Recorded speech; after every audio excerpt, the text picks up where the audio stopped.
সিপাহী বিদ্রোহের বীর শহীদদের স্মরণ করা হলো গতকাল শ্রীভূমি জেলার ঐতিহাসিক মালেগড় টিলায় আয়োজিত শহীদ তর্পণ অনুষ্ঠানে সবাই শহীদদের শ্রদ্ধাঞ্জলি জানান।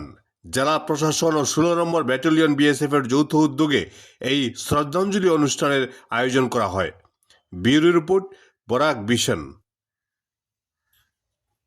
প্রথমে সমস্ত আসামবাসী জনসাধারণকে আজকের জং দিবসের শুভেচ্ছা জ্ঞাপন করছি।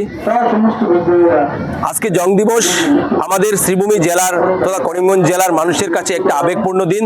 কেননা 1857 সালের এই দিনটাতে আমার পিছনে থাকা লাতু মালেগড় টিলায় ভারতবর্ষের বীর সেনানী ভারত মাতার সন্তান 26 জন এখানে শহীদ হয়েছিল। তার পূর্বের ইতিহাসটা হচ্ছে 34 নম্বর চিটাগাং যে ইনফ্যান্ট্রি যে ক্যাম্প ছিল, ইনফ্যান্ট্রি ক্যাম্প ব্রিটিশের, সেখানে ভারতবর্ষের সেনানীরা সিপাহী বিদ্রোহের সূচনা করেছিল।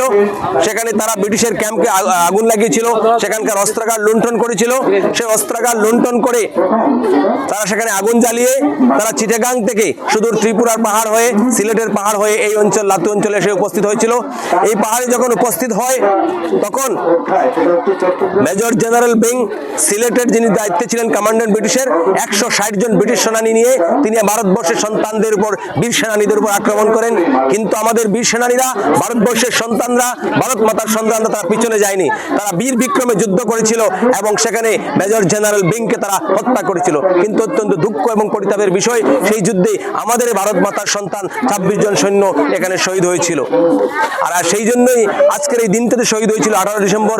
আজকের দিনটাকে জং দিবস হিসাবে আমরা পালন করি, জেলা প্রশাসনের তরফ থেকে, পাটকাইয়ের তরফ থেকে এবং বিভিন্ন সংস্থার তরফ থেকে।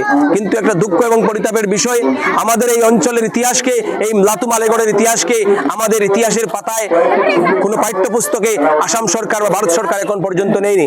বিগত কয়েক মাস আগে আমাদের আসামের বলিষ্ঠ মন্ত্রী, বলিষ্ঠ